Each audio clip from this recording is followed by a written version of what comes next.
নমস্কার বন্ধুরা, তোমরা সবাই কেমন আছো? আশা করি ভালো আছো আর আমিও ভালো আছি। তো এই যে সকালবেলা ঘরের কাজ কমপ্লিট হয়ে গেছে, পুজো দেওয়া হয়ে গেছে, রান্না কমপ্লিট হয়ে গেছে আর এখন আমি বসে বসে গ্রিন টি পান করছি। সকালে ব্রেকফাস্ট আজকে আমি করেছিলাম ওই চিড়ে ভিজিয়ে, ওটাই চিনি দিয়ে খেয়েছিলাম। গরম খুব পড়েছে তো তাই আর অন্য কিছু খাইনি। আর তারপরে গ্রিন টি পান করতে বসেছি। আর আমার না নতুন নতুন কাপে গ্রিন টি খেতে খুব ভালো লাগে। আর এই মুরুক্কো বিস্কুটগুলো আমি খেতে খুব ভালোবাসি বলে আমার বর এই দেখো এক জার আমার জন্য কিনে এনে দিয়েছে। আমাদের বাড়িতে বেশ এই জিনিসটা খুব ভালো আছে, একে অপরের খেয়াল খুব রাখে। আর বিশেষ করে আমার বর তো আমার আর আমার ছেলের খেয়াল ভীষণই রাখে। আর আমার ছেলেও খুব ভালো, যখনই যাই খায় না কেন ও আমার জন্য না একটু রাখবে। যেমন আগের দিনকে ও খেয়েছিল ডেয়ার মিল্ক, আমি আর সেই কালকে রাতে আর কিছু খাইনি বলে ও আমার জন্য রেখে দিয়েছিল, কিন্তু খাইনি, ও রেখেই দিয়েছে। এই জিনিসটা আমাদের বাড়িতে খুব ভালো আছে। শেয়ারিং ইজ কেয়ারিং, এই জিনিসটা সবাই বেশ আমরা বিলিভ করি আর মানিও। তারপরে দুপুরের মেনুতে আজকে ছিল হচ্ছে এই ছোটো ছোটো মাছ। এটা আমার শাশুড়ি করে পাঠিয়েছিল, আলু পটল আর পেঁয়াজ দিয়ে, খেতে খুব সুন্দর হয়েছিল। আমি করেছিলাম হচ্ছে ছোলার ডাল, আর তার সাথে একটু পেঁয়াজি ভেজেছিলাম আর পাতলা পাতলা করে একদম মাংসের ঝোল করেছিলাম। আর এই যে প্রথমে খেয়ে নিচ্ছিলাম এই ছোটো ছোটো মাছটা।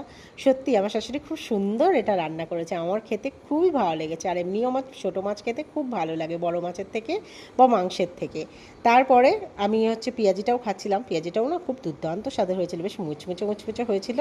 এরপরে ছোলার ডালটাও ওফ দারুণ হয়েছে। আমি সবাই বলে খুব নাকি সুন্দর ছোলার ডাল করতে পারি, আর সত্যি টাচউড আমার হাতের রান্নাটাও খুব বেশি ভালোই হয়, খারাপ হয় না কখনোই।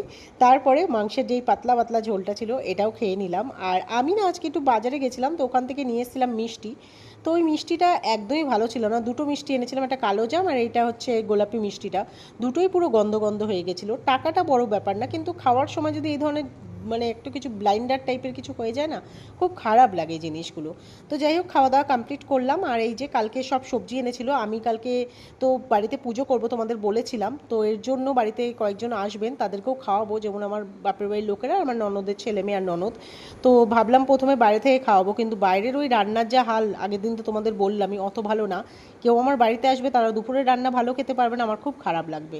এর জন্য ছেলের তো যেহেতু স্কুল রয়েছে এই সকালবেলা, আমার তো উঠতেই হবে, তাই আমি ভাবলাম সবজি এনে রাখি, নিরামিষই তো রান্না করতে হবে, হয়ে যাবে। তো কালকে আমি তার জন্যই সব সবজি মবজি আজকে এনে রেখেছি, এগুলো কেটে কুটে রাখবো রাতে।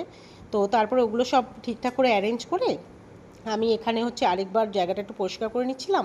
দেন এই যে ঠাকুরের সব মোটামুটি ফল আর জোগাড়জান্তি হয়েই গিয়েছিল, এগুলোই সব গোছগাছ করে রাখছিলাম। তো চলো, ভিডিওটা আজকে এই পর্যন্তই। ভালো লাগলে একটা লাইক করো, অ্যান্ড প্লিজ চ্যানেলটা ফলো করে দিয়ে যেও। আর হ্যাঁ, শেয়ার করতেও কিন্তু ভুলো না।